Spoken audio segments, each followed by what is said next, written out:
Story की starting होती है शंघाई सिटी से। एक शांत कमरे में नीले हरे बालों वाली औरत जंग वोंगशीन अपने नए जन्मे बेटे को दूध पिला रही थी। वो अपने बच्चे चचिन से कहती है कि कितना लकी है वो, बस खाना और सोना। मुस्कुराते हुए बोली कि वो उसकी वजह से नींद खो रही है, लेकिन अगर वह हेल्थी बड़ा हो जाए तो सब इसके काबिल है। उसे नहीं पता था कि यह बच्चा ऑर्डिनरी नहीं है, वो एक रिकार्नेटेड ह्यूमन था, अपने पास्ट लाइफ की कॉन्शियसनेस लेकर पैदा हुआ। दूध पीते पीते उसने नोट किया कि उसका दिमाग पूरी तरह डेवलप नहीं हुआ है, लेकिन फिर भी वह सब कुछ समझ रहा है। सडनली उसके सामने एक ब्लू गेम जैसा स्टेटस स्क्रीन आया। उस पर लिखा था, name Lin Jichen, age 33 days, biological level ordinary tier 1। तभी उसे एहसास हुआ कि उसके पास एक स्पेशल चीट एबिलिटी है। 3 महीने की उम्र में लिंजेचिन अपने क्रिब में था और उसके पेरेंट्स जांग वॉनिन और लिनयान उसे देख रहे थे। उसके पिता बोले कि यह बच्चा फिजिकली कितना गिफ्टेड लग रहा है, शायद बड़ा होकर एक माइटी जीन फ्यूजर बनेगा या कम से कम एक साइबोग। तभी लिंजीचिन जोर जोर से किक मार रहा था। सिस्टम नोटिफिकेशन आया, kicked 10,000 times, biological attribute unlocked and advanced. अब उसे एक नया स्किल मिला जिससे उसके शरीर का जो भी हिस्सा वो ट्रेन करेगा वो कार्बन बेस्ड लिमिट तक इन्फिनिटली स्ट्रांग बनता जाएगा। उसे महसूस हुआ कि उसकी स्ट्रेंथ बढ़ रही है। उसने सोचा, आखिर उसके पिता का मतलब क्या है जीन फ्यूजर्स और साइबोग से, और उसने सुपर हीरोज जैसी कल्पना की। 4 महीने की उम्र में लिंजचिन बैठना और रेंगना सीख गया था। अपने पेरेंट्स को डराने से बचने के लिए वह रात में अकेले ट्रेनिंग करता था। हर बार जब वो क्रॉल करता, सिस्टम उसे पॉइंट से रिवॉर्ड करता। 1 महीने बाद 5 महीने की उम्र में वो चलना मास्टर कर चुका था। 6 महीने में वो अब अपने पेरेंट्स के सामने भी बैठ और क्रॉल था, बिना ज्यादा अजीब लगे। एक दिन टीवी देखते वक्त न्यूज रिपोर्ट में एबरेंट बीस्ट्स दिखाई गई, जिनसे लड़ने के लिए जीन फ्यूजर्स और साइबोग्स दोनों साथ लड़ रहे थे। तभी पहली बार लिंजन को समझ आया कि यह दुनिया उसकी पुरानी दुनिया से कितनी अलग है। उसने जाना कि इस धरती पर म्यूटेशन हो चुका है और टेरिफाइंग क्रिएचर्स पैदा हुए हैं जिन्हें एबेंट बीस्ट्स कहते हैं। इनसे लड़ने के लिए इंसानों ने 2 रास्ते बनाए। वन मैकेनिकल एसेंशन, जहां इंसान अपने शरीर को टेक्नोलॉजी से मॉडिफाई करके पावरफुल साइबोग्स बनते हैं। 2 जीन मॉडिफिकेशन, जहां इंसान एबेंट बीस्ट के जीन्स को अपने साथ फ्यूज करके जीन फ्यूजर्स बनते हैं और मॉन्स्टर्स से अपनी पावर से लड़ते हैं। ये सब डेंजरस समझकर रीनेटेड लिंस जीचिन ने ठान लिया कि वह अपने सिस्टम का इस्तेमाल करके सेफ बड़ा होगा, धीरे धीरे इवॉल्व करेगा और इस डेंजरस वर्ल्ड में सरवाइव करेगा। एक दिन डोरबेल बजी। जंगवोंशी दरवाजा खोलती है और सामने नीली ड्रेस पहनी हुई एक औरत खड़ी है। शूमिंग वो उनका नया पड़ोसी है। शूमिंग अपने फैमिली का इंट्रोडक्शन कराती है, अपने हस्बैंड शनजानी और छोटी बेटी शन किंगहान का, जो एक डॉल पकड़कर खड़ी है। लिन जिचिन उस छोटी लड़की को देखता है जिसके हेयर पर्पल हैं। वह मानता है कि शेन किंघा उसकी इस नई दुनिया की पहली दोस्त बनेगी और उसे महसूस होता है कि उनकी किस्मतें एक दिन गहराई से जुड़ेंगी। समय बीतता है और लिंजचेन खुद को ट्रेनिंग में झोंक देता है। 7 महीने की उम्र में अपने अमेजिंग स्किल की वजह से वो दौड़ना, कूदना और बेसिक लैंग्वेज बोलना खुद से बातें करके सीख जाता है और हर एक्टिविटी से स्कोर कमाता है। 8 महीने में उसका अभ्यास इतना बढ़ जाता है कि वो क्रिब में ही सिटअप्स और पुशअप्स करने लगता है। लेकिन वो ध्यान रखता है कि जब तक उसके पेरेंट्स आसपास ना हों तभी प्रैक्टिस करे। लेकिन एक दिन उसकी माँ जंग वोंगशिन बालकनी में जाती है और शॉक्ड हो जाती है जब देखती है कि उसका 8 महीने का बेटा सिटअप्स कर रहा है। वो अपनी आंखें मलती है, उसे यकीन नहीं होता। लेकिन क्योंकि वह एक वेब नॉवेल ऑथर है, इसलिए उसे लगता है कि यह स्ट्रेस की वजह से हेलुसिनेशन है। लिन तुरंत सोने का नाटक करता है, राहत की सांस लेता है और सोचता है कि अब उसे और ज्यादा सावधान रहना होगा। कुछ दिनों बाद नहाते वक्त जंग वोंगशिन को एक और बड़ा शौक लगता है। वह चिल्लाकर अपने पति लिनियन को बुलाती है। जब वह भागते हुए आते हैं तो वह दिखाती है कि उनका 8 महीने का बेटा डिफाइंड एब्स बना चुका है। लिनियन हैरान रह जाता है। वो उत्साहित होकर कहता है कि शायद उनका बेटा एक इन अ मिलियन प्रोडिजी है और उसका फ्यूचर बहुत ब्राइट होगा, चाहे वो जीन फ्यूजर बने या साइबोर्ग। ये जीनियस वाली बातें सुनकर लिन जिचिन चैन की सांस लेता है कि उसका सीक्रेट अभी तक सेफ है। उसे लगता है कि वो वाकई लकी है जिसके पेरेंट्स दोनों वेब नॉवेल ऑथर्स हैं। लेकिन वो ये भी सोचता है कि इस म्यूटेटेड अर्थ पर वो अकेला जीनियस नहीं है। वो और उसकी माँ एक न्यूज़ रिपोर्ट देखते हैं जिसमें दिखाया जाता है कि एक मार्शल आर्ट्स फैमिली का 2 साल का बच्चा एक हाथ से 20 किलो का डंबेल उठा सकता है। जंग वोंगशिन अपने बेटे को पास खींचकर गर्व से कहती है कि उसका चचिन भी उतना ही अमेजिंग है। लिन जिचिन अपनी माँ के इस कॉन्फिडेंस से भावुक हो जाता है और सोचता है कि क्या वो भी 2 साल की उम्र में 20 किलो उठा पाएगा। जब लिंजीचन सचमुच 2 साल का होता है, उसकी ट्रेनिंग सफल होती है। उसने लो प्रोफाइल रखते हुए सीक्रेटली अपनी ताकत डेवलप की होती है। अब वो आसानी से एक हाथ से 20 किलो का वेट स्टोरेज रूम में उठा लेता है। लेकिन उसका सेशन बीच में रुक जाता है जब उसकी माँ बुलाती है कि हान हान, शेन चिंग हान का निकनेम, खेलने के लिए आ गई है। शॉक्ड होकर उसने वेट नीचे रखा और बाहर चला गया। उसने दरवाजा खोला तो सामने शेनिंग हान खड़ी थी, जो अब 2 साल की हो चुकी थी, और वह उसे एक टाँट दे रही थी। लिन जिचिन अंदर ही अंदर सोचता है कि उनकी अलग मेंटल एज होने की वजह से वो नॉर्मल बच्चों की तरह गेम्स नहीं खेल पाते। जहां हान हान एक टिपिकल टॉडलर है, वहीं वो हर पल ट्रेनिंग में लगाता है। उसने उसके साथ टाइम बिताने का एक यूनिक तरीका खोज लिया था, क्योंकि हान हान हमेशा उसके पास रहना पसंद करती थी। वह उसके लिए perfect custom sized weighted vest बन जाती थी एक्सरसाइजेस के दौरान। लेकिन एक प्रॉब्लम बार बार रिपीट होती थी, और उसे फिर याद आ गई जब उसने एक गर्म नमी महसूस की। उसने चिल्लाकर कहा कि हान हान ने फिर से उस पर पेशाब कर दिया है। एक और साल बीत गया। 3 साल की उम्र में लिंजिकिन की स्ट्रेंथ एक्सपोनेंशियली बढ़ चुकी थी और अब वह एक हाथ से 40 किलो का वेट आसानी से उठा सकता था। टीवी देखते समय उसने एक रिपोर्ट देखी जिसमें एक 4 साल का प्रोडजी 30 किलो का डंबेल उठा रहा था। उसने सेटिस्फैक्शन से नोट किया कि वह पहले से ही उससे ज्यादा स्ट्रांग है। लेकिन अपनी प्रोग्रेस के बावजूद उसका सिस्टम अभी भी उसे ऑर्डिनरी टीयर 1 दिखा रहा था। उसने सोचा कि टीयर 2 तक पहुंचने के लिए आखिर उसे और क्या करना होगा। इन्हीं सवालों के साथ उसने पहली बार अपने घर से बाहर कदम रखा। बाहर की दुनिया एक स्टनिंग फ्यूचरिस्टिक सिटीस्केप थी, जहां बीस्टमैन और साइबोर्ग्स नजर आ रहे थे। उसने अंदाजा लगाया कि यही वो जीन फ्यूजर्स और साइबोर्ग्स हैं जिनके बारे में उसने सुना है। अपनी माँ और पड़ोसियों शेंग और शेन चिंगान के साथ वो लाइब्रेरी की ओर गया, क्योंकि उसके पेरेंट्स उसे इलेक्ट्रॉनिक डिवाइसेस इस्तेमाल नहीं करने देते थे। उसके लिए books he best source of information थे। लाइब्रेरी पहुंचकर उसकी माँ ने उसे बच्चों वाले सेक्शन की तरफ इशारा किया, लेकिन लिन जिचिन सीधे एडवांस्ड इंसाइक्लोपीडियाज की तरफ बढ़ गया और चिंतित शेनिंग हान उसके पीछे चल दी। दोनों माताएं हैरानी से देख रही थीं। शमंग ने पूछा कि उसे ये बुक्स क्यों पसंद हैं, तो जांग वांग ने अंदाजा लगाया कि यह उसकी जीनियस जीन्स की वजह से है। शेनिंगान ने उसे कुकीज ऑफर की, लेकिन लिन जिचिन अपनी रीडिंग में पूरा डूबा हुआ था। इन बुक्स से उसने सीखा कि सारी लाइफ को 6 बायोलॉजिकल लेवल्स में डिवाइड किया गया है: ordinary, advanced, rare, epic, legendary और मिथिकल, और हर लेवल को 9 टीयर्स में बांटा गया है। उसने महसूस किया कि उसके पेरेंट्स जैसे नॉर्मल इंसान तो बिल्कुल नीचे हैं। ऑर्डिनरी टीयर 1 यानी हायर लेवल बीइंग्स की तुलना में बिल्कुल चींटी जैसे इनसिग्निफिकेंट। ये नॉलेज लिन जिचिन के अंदर एक आग जला गई। उसे अपनी ट्रेनिंग और तेज करनी थी, लेकिन कवर बनाए रखते हुए। तभी उसके सिस्टम ने उसे एक नया क्वेस्ट दिया: 100 मिलियन कैरेक्टर पढ़ो और सेलेस्टियल राउट ऑफ विजडम का रिवॉर्ड पाओ। माइंड और बॉडी दोनों को ट्रेन करने के इस चांस से एक्साइटेड होकर उसने ये क्वेस्ट एक्सेप्ट कर लिया।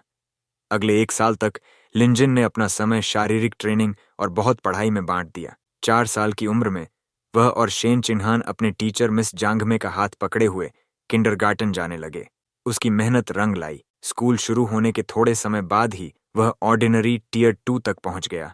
उसकी फिजिकल ताकत बेहद जबरदस्त थी।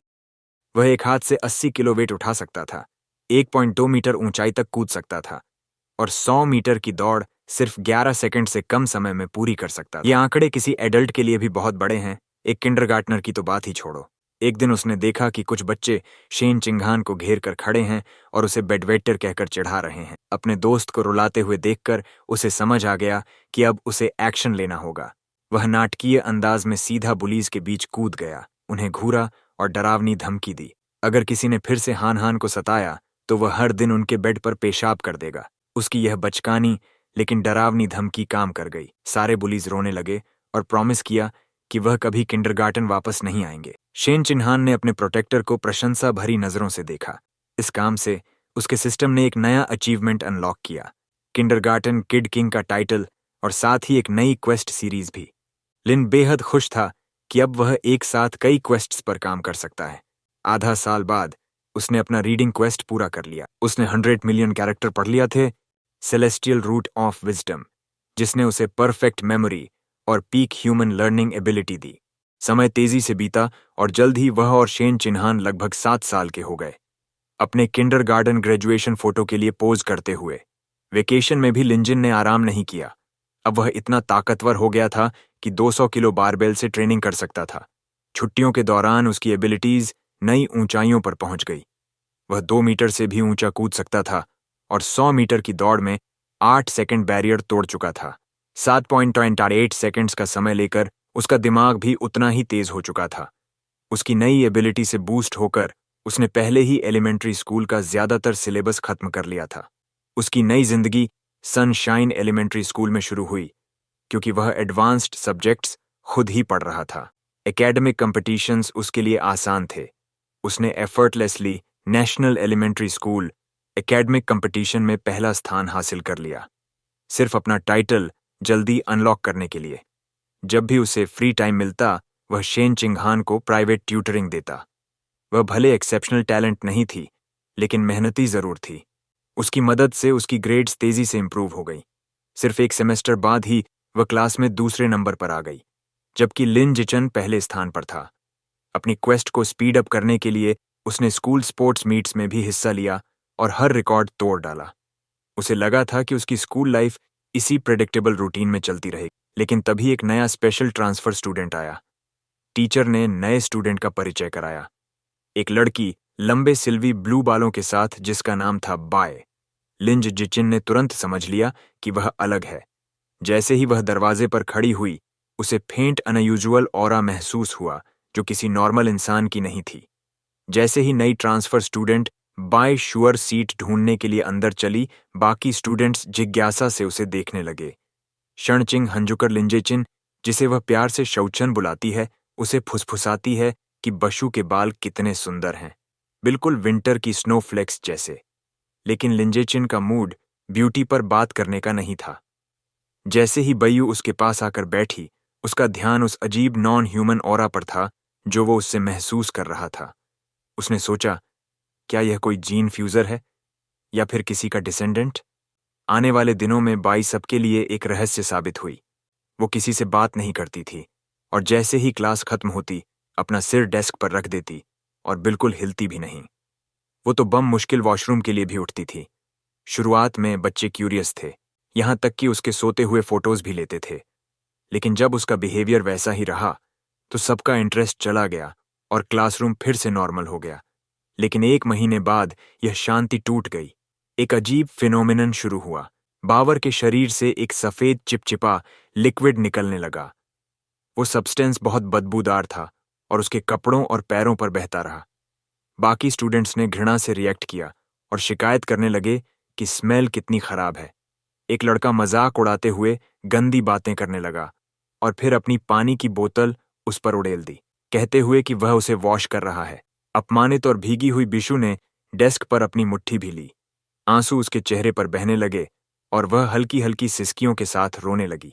बुलीज उसकी हालत देखकर जोर जोर से हंसने लगे। अपनी डेस्क से देखते हुए शनकिंगहान ने चिंता भरी नजरों से लिंचिन से पूछा, क्या हम उसकी मदद कर सकते हैं? लिंचिन उलझन में था। उसने तो शुरू से महसूस किया था कि बायू खतरनाक है, तो फिर वह क्यों रो रही है, लेकिन उसने मदद करने का फैसला किया। जैसे ही वह पुलिस की तरफ बढ़ा, उसने अपनी सोच फिर से बदली। शायद वो सचमुच कोई खतरा नहीं, बस एक कमजोर लड़की थी जिसे सताया जा रहा था और उसे कदम उठाना ही होगा। लेनिचन सीधा मेन बुली के पास गया और उसकी कॉलर पकड़ ली। उसने नाम लेकर कहा, ग्वनचुन। एक डरावनी मुस्कान के साथ उसने उसे ऑर्डर दिया कि तुरंत बमाओ की डेस्क साफ करो। गांचुन डर के मारे हकलाने लगा और बोला, हाँ, अभी साफ करता हूं। बाकी बुलीज को भी पता था कि अब वह फंस चुके हैं, क्योंकि लिंडसी का नाम स्कूल में बदनाम था, पढ़ाई और लड़ाई दोनों में माहिर। यहां तक कि 6th ग्रेडर्स भी उससे पंगा नहीं लेते थे। डरकर सबने जल्दी जल्दी टिश्यूज उठाए और मेज साफ कर दिया। जब डेस्क साफ हो गई तो लिंसियन की नजरें पूरे ग्रुप पर घूमी। उसने सबको ऑर्डर दिया कि तुरंत माफी मांगो। पुलिस पसीने से तरबतर डरते डरते लाइन में खड़े हो गए और सिर झुकाकर माफी मांगी।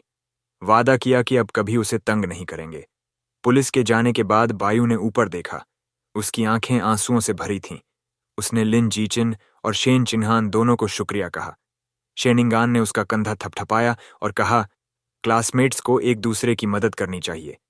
उस दिन से शेनिंगान ने ठान लिया कि वो उस चुपचाप रहने वाली सफेद बालों वाली लड़की की दोस्त बनेगी और हर बार लिन जिचिन को भी अपने साथ घसीट लाती थी। धीरे धीरे तीनों साथ समय बिताने लगे। शेनिंगान हमेशा सबसे अच्छे स्नैक्स पहले बयू को देती। एक दिन जब शेन चिन्हान ने उसे एक ट्रीट दी तो बाऊ झिझकी। उसने कहा, क्या तुम्हें मेरी स्मेल से घिन नहीं आती? मुझे माफ करना कि मैंने तुम पर भरोसा नहीं किया, लेकिन बचपन से सबने मुझे दूर रखा है। किसी का अच्छा होना इतना अनरियल लगता है कि मुझे लगता है मैं सपना देख रही हूं। बिश्वर हैरान रह गई जब शेनिंगहान ने मजबूती से कहा, यह सपना नहीं है। वो हल्की मुस्कान के साथ बोली, मुझे पता है कैसा लगता है। मैं कभी तुमसे घिन नहीं करूंगी। अगर तुम चाहो तो हम हमेशा के लिए दोस्त रहेंगे। उसने हल्के गुस्से के साथ लिंडिक को भी इस वादे में खींच लिया। भावनाओं से भरकर बाश्वर ने शनि को कसकर गले लगा लिया। उसकी आंखों से आंसू बहने लगे और उसने उनका बार बार शुक्रिया किया। थोड़ा संभलने के बाद उसने कहा कि वह भी उन्हें एक गिफ्ट देना चाहती है।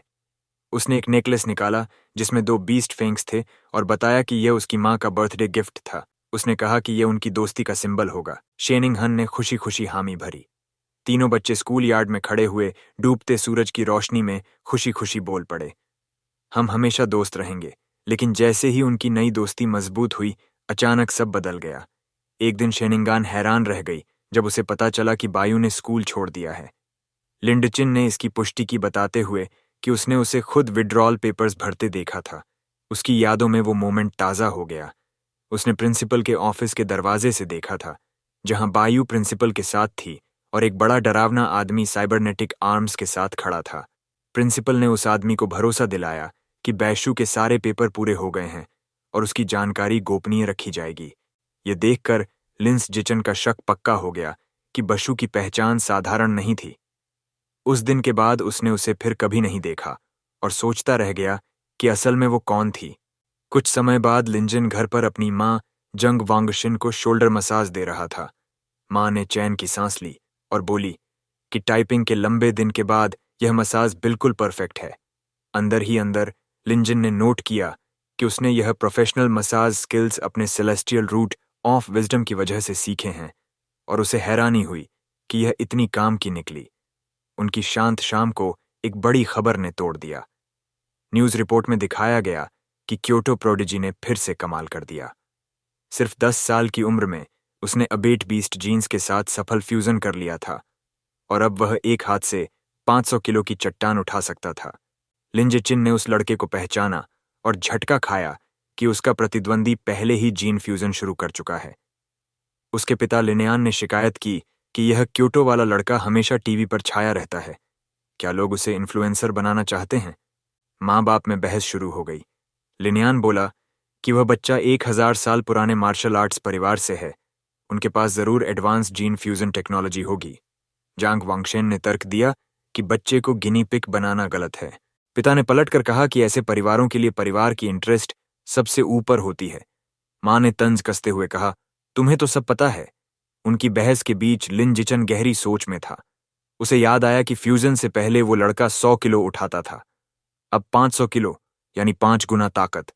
लेकिन लिन जिचिन सिर्फ 8 साल की उम्र में बिना किसी जीन फ्यूजन के एक हाथ से 300 किलो उठा लेता था। उसने आत्मविश्वास से मुट्ठी बांधी और तय किया कि उसका पोटेंशियल कहीं ज्यादा बड़ा है। लेकिन यह कॉन्फिडेंस ज्यादा देर नहीं रहा। अगली खबर ने उसे डर का असली मतलब सिखा दिया। ब्रेकिंग न्यूज में दिखाया गया कि पड़ोसी देश का एक शहर पूरी तरह बर्बाद हो गया है, एक विशाल धमाके में। फुटेज में दिखा कि हमला विशाल एब्रेंट राइट्स ने किया था। स्क्रीन पर डरावने नजारे आए। राक्षसी चूहे खंडहरों में दौड़ते हुए एक औरत को अपने जबड़े में पकड़ लेते हैं और उसे बेरहमी से खा जाते हैं। रिपोर्ट में बताया गया कि इसके पीछे हेरेटिक्स स्कल्ट है, एक गुप्त संगठन जो इन राक्षसी जानवरों को अपने फायदे के लिए नियंत्रित करता है।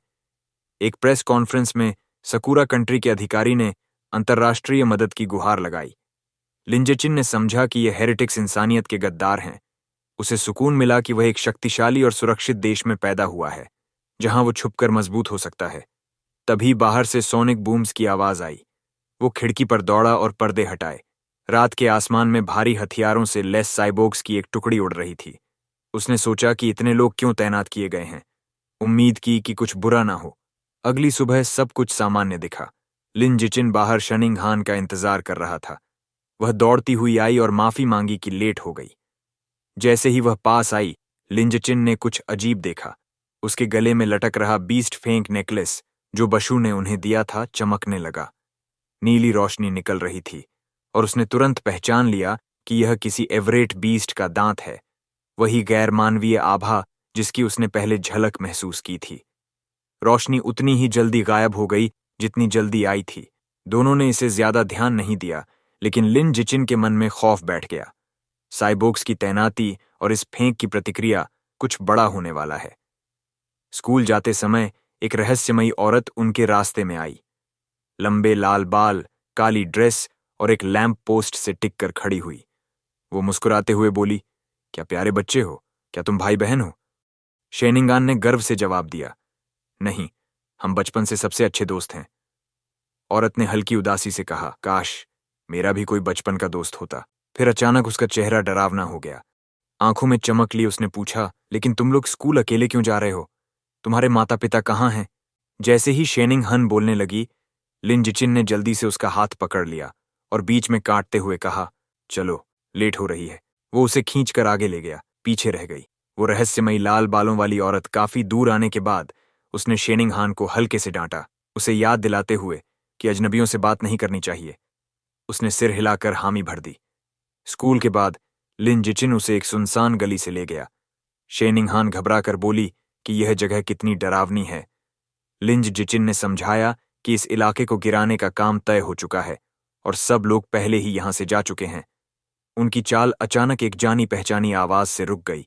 सुबह वाली लाल बालों वाली औरत फिर सामने आ गई, ये कहते हुए कि आखिर तुम लोग स्कूल से बाहर आ ही गए। वह अकेली नहीं थी, उसके साथ एक बड़ा मांसल आदमी था जिसका नाम शांग था। औरत ने शांग से कहा कि बच्चे यहीं हैं। लिन जिचिन घबरा गया। उसने जानबूझकर अलग रास्ता चुना था, लेकिन फिर भी वह उनका पीछा करते हुए आ गई थी। वह औरत मीठी आवाज में उन्हें पास बुलाने लगी, यह कहते हुए कि उसके पास उनके लिए ट्रीट्स हैं। उसका साथी शंग अधीर हो गया। उसने कहा कि बातें बंद करो और सीधे इन्हें बेहोश करो ताकि काम जल्दी निपट जाए। बिना और कुछ बोले शंग उनकी तरफ दौड़ा, हाथ में कपड़ा लिए हुए चिल्लाता हुआ कि उसे जल्दी है ताकि इन्हें बेचकर पैसे बना सके। जैसे ही वह पास आया, लिन जिचिन ने शेनिंगान को धक्का देकर किनारे किया और खुद सामने खड़ा हो गया। उसने अपनी मुट्ठी बांधी और फुल पावर से शांग के चेहरे पर घूंसा मारा। मुक्का सीधे शांग के चेहरे पर लगा और उसका बड़ा शरीर वहीं रुक गया। अगले ही पल वह दर्द भरी चीख के साथ गली में पीछे गिर गया। ये देखकर लाल बालों वाली महिला चौंक गई। उसे विश्वास नहीं हो रहा था कि एक प्राइमरी स्कूल का बच्चा एक बड्ढे आदमी को इतनी जोर से गिरा सकता है। जमीन पर लेटा शांग खून थूक रहा था। जैसे ही शांग गिरा, लिन जिचिन का ध्यान महिला पर चला गया। इससे पहले कि वह कुछ कर पाती, उसने उसके पेट पर एक जोरदार मुक्का मारा और फिर एक तेज छिपा हुआ वार करके उसे बेहोश कर दिया। गिरे हुए किडनैपर्स को देखकर उसके चेहरे पर कठोरता आ गई।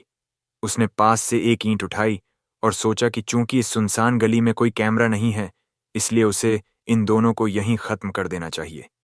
अगर वे जिंदा रहे तो उसकी असली ताकत सबके सामने आ जाएगी और गुप्त रूप से मजबूत बनने की उसकी योजना बर्बाद हो जाएगी। लेकिन तभी जमीन वायलेंटली हिलने लगी। एक भयानक भूकंप से गली हिल गई। अचानक एक विशाल पंजा पास की दीवार को तोड़कर बाहर निकला। अगले ही पल धूल और मलबे से एक भयानक म्यूटेटेड रैट बाहर निकला।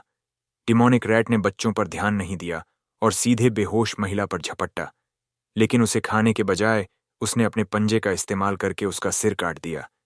फिर उसने कटा हुआ सिर उठा लिया। यह देखकर शेनिंग हान चीख उठी। खतरा भांपकर लिन जिचिन ने उसे अपनी बाहों में उठाया और कहा, यह एक डिमोनिक रैट है, हमें एक सुरक्षित जगह पर भागना होगा। वह तुरंत उसे लेकर मुड़ा और भागा। जैसे ही वे भागे, एक लाल और सुनहरी चमक अचानक आसमान में छाई। एक सुनहरे बालों वाली महिला साइबॉर्ग, जिसके हेलमेट पर खरगोश जैसे कान थे, बिजली की गति से गली में उतरी। उसकी गति इतनी अविश्वसनीय थी कि वह एक धुंधली परछाई की तरह राक्षस चूहे के पास से गुजरी। लिन जिचिन के कंधे से झांकते हुए शेनिंग हान साइबॉर्ग की गति देखकर आश्चर्य से चिल्लाई। साइबॉर्ग चतुराई से राक्षस के पीछे उतरी और हमला करने की तैयारी की। उसका गॉन्टलेट चमक उठा और उसने अपने हथियार को चार्ज करते हुए घोषणा की, एनेस्थेटिक स्मोक। उसने ऐसे प्रोजेक्टाइल्स दांगे जो जमीन हिला देने वाले धमाकों के साथ फटे। लिन जिचिन ने तुरंत शेनिंग हान को अपनी बाहों से ढाल दिया, उसे विस्फोटों से बचाया। विस्फोटों में फंसा राक्षस चूहा दर्द से दहाड़ा और एनेस्थेटिक स्मोक से डिसोरिएंटेड हो गया। मौका पाकर साइबॉर्ग आगे बढ़ी और कमजोर जानवर को रैपिड ब्लोज की बौछार से खत्म कर दिया। बाद में घर पर लिन जिचिन ने घटना के बारे में एक समाचार रिपोर्ट देखी। उसने लड़ाई का गहराई से एनालिसिस किया और निष्कर्ष निकाला कि साइबॉर्ग की ताकत बहुत ज्यादा नहीं थी। उसे पहले राक्षस को कमजोर करना पड़ा और उसके बाद भी उसे खत्म करने में पूरे 7 मिनट लगे। उसने सोचा कि मॉन्स्टर रैट्स कितने खतरनाक थे, ये देखते हुए कि वे 10 मीटर से अधिक लंबे हो सकते हैं और ऑर्डिनरी 5th टियर तक पहुंच सकते हैं। हालांकि वे दोनों सुरक्षित बच गए। इस घटना ने उसे फिर से याद दिलाया कि यह दुनिया कितनी खतरनाक थी। उसने खुद को और अपने प्रियजनों की रक्षा के लिए और भी कड़ी ट्रेनिंग करने का फैसला किया। इसके बाद उसे अपने ट्रेनिंग स्पेस में एक भारी बारबेल के साथ वेटेड स्क्वाट्स करते हुए देखा गया। सिस्टम ने उसे इसके लिए पॉइंट्स दिए। मॉन्स्टर रैट्स के खतरे के बावजूद जीवन चलता रहा। इसके तुरंत बाद लिन जिचिन और शेनिंग हान ने अपना 9वां जन्मदिन मनाया। दोनों परिवार एक बड़े केक के चारों ओर इकट्ठा हुए। एक विश मांगने के बाद उन्होंने गिफ्ट्स का आदान प्रदान किया। अपनी सेलेस्टियल रूट ऑफ विजडम के लिए धन्यवाद। लिन जिचिन ने सिर्फ एक रात में कार्विंग सीखी थी और शेनिंग हान के लिए एक बारीक डिजाइन किया हुआ लकड़ी का हेयरपिन बनाया था। शेनिंग हान बहुत खुश थी। उसने उसे अपने बालों में लगाया, मुस्कुराई और कहा कि उसे यह बहुत पसंद है। समय बीत गया और वे दोनों एलिमेंट्री स्कूल से ग्रेजुएट हुए और मिडिल स्कूल शुरू किया। इस समय सिस्टम ने उसे सूचित किया कि उसने 9 साल की कंपल्सरी एजुकेशन पूरी कर ली है और एक नई अचीवमेंट अनलॉक की है। किंडरगार्टन किड किंग और एलिमेंट्री स्कूल टॉप डॉग दोनों टाइटल्स अनलॉक हो गए थे। वह उत्साहित हो गया, यह सोचकर कि अगला टाइटल मिडिल स्कूल ओवरलॉर्ड होगा, जो उसे survival of the fittest attribute देगा। छुट्टियों के दौरान भी वह हाई इंटेंसिटी ट्रेनिंग में लगा रहा। उसके ट्रेनिंग सेशंस में उसकी पीठ पर एक भारी चट्टान के साथ 1000 पुशअप्स शामिल थे, जिसने उसके स्टैट्स को काफी बढ़ा दिया। उसकी कड़ी मेहनत का फल मिला। स्कूल शुरू होने से ठीक पहले 10 किलोमीटर की दौड़ के बाद उसके सिस्टम ने घोषणा की कि उसका biological level ordinary 3rd tier तक पहुंच गया है। उसके फिजिकल एट्रीब्यूट्स अस्टॉनिशिंगली बढ़ गए थे। अब वह एक हाथ से 700 किलोग्राम उठा सकता था, 4 मीटर ऊंची छलांग लगा सकता था और केवल 6 सेकंड में 100 मीटर स्प्रिंट पूरी कर सकता था। अपनी ताकत को बढ़ते हुए देखकर उसने सोचा कि कियोटो प्रोडिजी अब किस स्तर पर पहुंच गया होगा। कोइंसिडेंटली स्कूल शुरू होने की रात से पहले टीवी पर एक नई रिपोर्ट प्रसारित हुई। रिपोर्ट में कहा गया कि प्रोडिजी, जो अब 14 साल का था, एक जायंट एंट के जीन्स के साथ फ्यूज्ड हो गया था और एक हाथ से 2000 किलो का एलॉय ब्लॉक उठा सकता था। लिन जिचिन ने गणना की कि चूंकि जायंट एंट जीन्स ताकत को 4 से 8 गुना बढ़ाते हैं, इसलिए जीन सपोर्ट के बिना प्रोडिजी की असली ताकत केवल 500 किलो थी। इसका मतलब था कि वह अभी भी फंडामेंटली प्रोडिजी से ज्यादा मजबूत था। इस विचार पर उसके चेहरे पर एक मुस्कान आ गई और उसने कल्पना की कि फ्यूचर में जीन फ्यूजन के साथ वह कितना शक्तिशाली हो जाएगा। अगले दिन मिडिल स्कूल शुरू हुआ। शहर का टॉप स्टूडेंट होने के नाते सभी बेस्ट मिडिल स्कूल्स ने उसे रिक्रूट करने की कोशिश की थी, लेकिन उसने शांघाई मिडिल स्कूल का इनविटेशन इस शर्त पर एक्सेप्ट किया कि शेनिंग हान भी उसी क्लास में होगी। रजिस्ट्रेशन के दौरान प्रिंसिपल और नए क्लास टीचर ने उनका स्वागत किया और उन्हें बताया कि वे उन पर कितना भरोसा कर रहे हैं। कुछ फॉर्मेलिटीज के बाद उसने एक बहाना बनाया और शेनिंग हान के साथ चला गया। शंघाई मिडिल स्कूल को चुनने का असली कारण उसकी एक्सीलेंट स्पोर्ट्स फैसिलिटीज थी। उन्होंने क्लासेस शुरू होने से पहले स्कूल के कोर्ट पर बैडमिंटन खेलने का फैसला किया। कोर्ट पर एक एक्साइटेड शेनिंग हान ने कहा कि उन्हें खेल शुरू करना चाहिए। जैसे ही उसने एक शॉट मारा, उसने इसे अपना फेरीज कर्व बॉल कहा।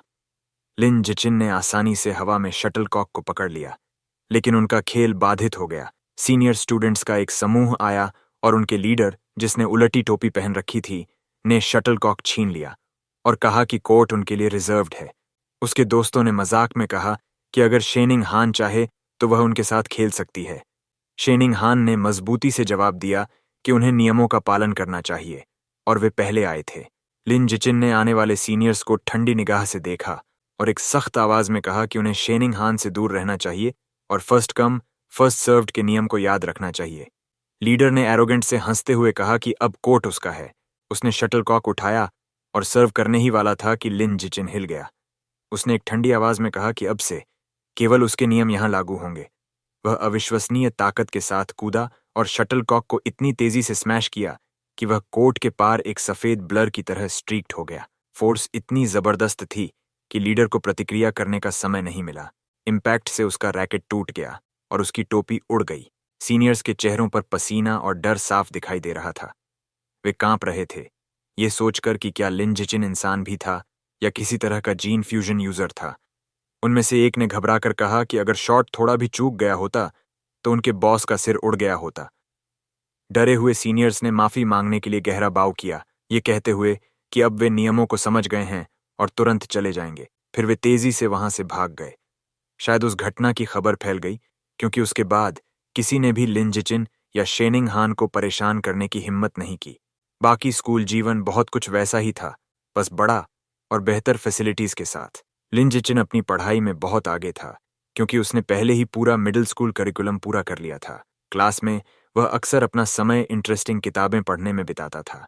अपनी नाइटली वर्कआउट्स के बाद वह अपनी सेलेस्टियल रूट ऑफ विजडम का उपयोग ऑनलाइन नई स्किल्स सीखने के लिए करता था, जैसे कुकिंग, फोटोग्राफी, ड्राइविंग, स्विमिंग और विभिन्न स्पोर्ट्स।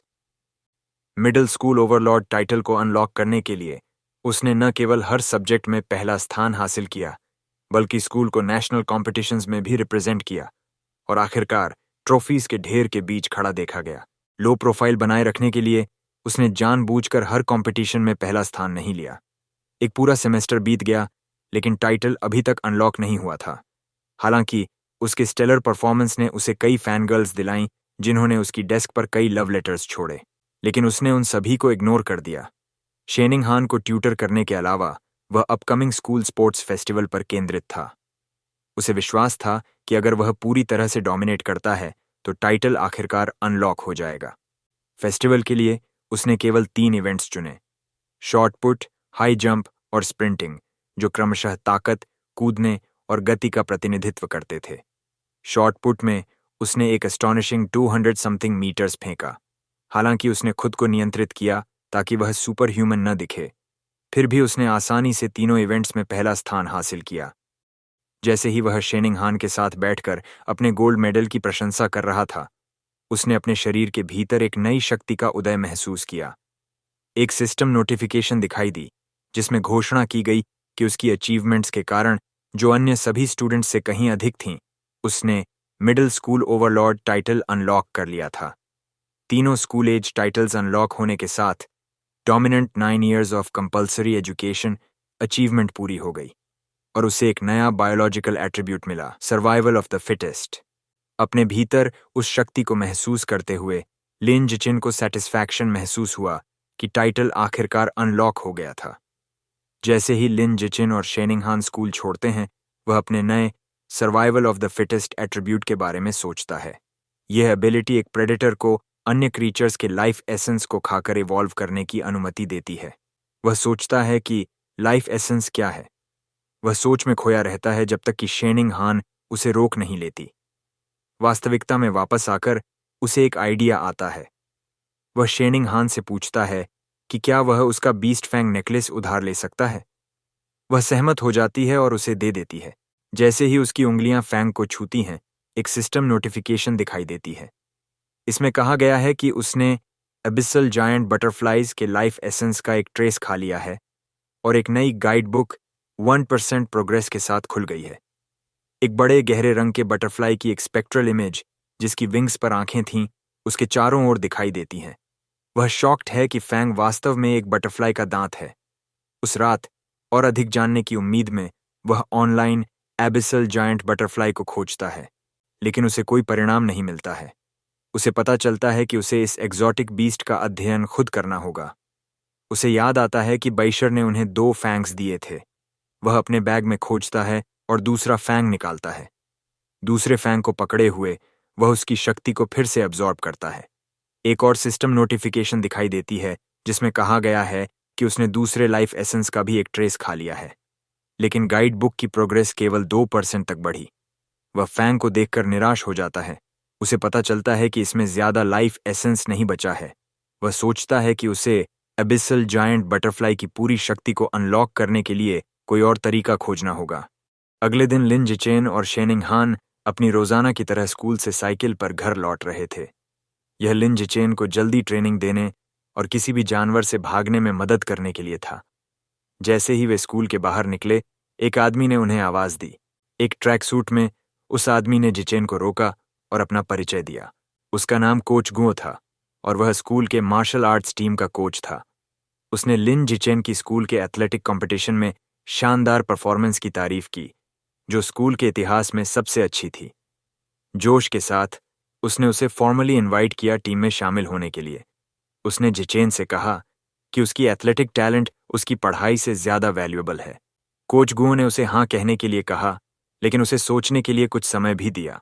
कोच गुओ इतनी जल्दी और जोश से बोल रहा था कि लिन जिचेन मना नहीं कर पाया। जैसे ही वे अपनी साइकिल पर आगे बढ़े, कोच ने उन्हें विदा किया और कहा कि मार्शल आर्ट्स टीम का जिम रूम सी में है और जब भी वह फ्री हो तो वहां आ सकता है। सूरज ढलने के साथ लिन जिचेन अपने कमरे में लौट आया। वह अपनी नई एबिलिटी को टेस्ट करने के लिए तैयार था। उसने अपने हाथ एक साथ मिलाए और एक कॉकरोच और एक मच्छर को मार डाला जो उसे मिला। उसने मरे हुए कीड़ों को देखा, लेकिन उसे कोई पावर सर्ज महसूस नहीं हुई। उसे लगा कि छोटे और कमजोर जीवों को मारने से उसकी स्किल एक्टिवेट नहीं होती। उसने सोचा कि सिर्फ शक्तिशाली या एक्सोटिक जीवों में ही लाइफ एसेंस होती है, जिसे वह खाकर इवॉल्व कर सकता है। इस नए आइडिया को टेस्ट करने के लिए उसने एक सुपरमार्केट जाने का फैसला किया जहां जानवर का मांस बेचा जाता है। शेनिंग हान के साथ वह अपनी साइकिल पर शहर की ओर चला गया। जल्द ही वे एक बड़े कई मंजिला सुपरमार्केट में पहुंचे। अंदर वे आयल से होकर चले और लिन जिचेन ने देखा कि भले ही वहां बहुत सारा जानवर का मांस था, लेकिन वह सब प्री पैकेज्ड था। उसे पता था कि मांस को छुए बिना वह अपनी थ्योरी को टेस्ट नहीं कर सकता। जैसे ही वह निराश होने लगा, उसने एक कसाई की आवाज सुनी जो ताजा कटा हुआ जानवर का मांस बेच रहा था। उसने एक काउंटर देखा जिस पर लिखा था fresh beast meat, not pre packaged, safe to eat. एक कसाई वहां बड़े बड़े मांस के टुकड़े काट रहा था। लिन जिचेन ने शेनिंग हान से इंतजार करने के लिए कहा और बोला कि वह मांस की जांच करने जा रहा है। उसने और कुछ नहीं कहा और जल्दी से काउंटर की ओर भागा। उसने अपना हाथ ताजा कटे हुए जानवर के मांस पर रखा। जैसे ही उसका हाथ मांस को छूता है, बैंगनी एनर्जी की एक तेज लहर उसके अंदर प्रवाहित होती है। जैसा उसने सोचा था, जानवर के मांस में लाइफ एसेंस की एक मजबूत लहर थी। उसने खुशी में अपनी मुट्ठी भींची और उसके चेहरे पर एक बड़ी मुस्कान आ गई। शेनिंग हान इससे हैरान थी, सोच रही थी कि वह सिर्फ मांस छूकर इतना उत्साहित क्यों है। वह उसके पास गई और कंफ्यूज्ड और कंसर्न्ड होकर पूछा, how does the meat feel? Lin Jichen शांत रहने की कोशिश करता है और कैजुअली कहता है कि मांस सामान्य से ज्यादा फ्रेश है और पूछता है कि क्या वह भी इसे छूना चाहती है। शेनिंग हान ने तुरंत अपने हाथों से मना कर दिया और कहा कि वह उन दोनों के लिए काफी छू चुकी है। अपनी थ्योरी की पुष्टि करने के बाद लिन जिचेन ने घर पर खाने के लिए जानवर का मांस खरीदने का फैसला किया, जो शेनिंग हान के लिए सरप्राइजिंग था। वह उसकी प्रतिक्रिया से एम्बैरेस्ड नहीं था, क्योंकि उसे पता था कि जानवर का मांस बहुत महंगा होता है। सबसे सस्ता ऑप्शन गोस्ट शैडो स्क्विड प्रतिदिन लगभग 1000 युआन का था। उसने स्क्विड का पैकेज उठाया। शेनिंग हान कीमत सुनकर घबरा गई और कहा कि यह बहुत महंगा है और उसे अपनी मां से पहले पूछना चाहिए। लिन जिचेन मुस्कुराया और प्यार से उसके सिर पर हाथ फेरा। उसने कहा, डोंट वरी, और झूठ बोला कि उसकी मां ने उसे पहले ही दोनों परिवारों के लिए बहुत सारा खरीदने के लिए कहा था।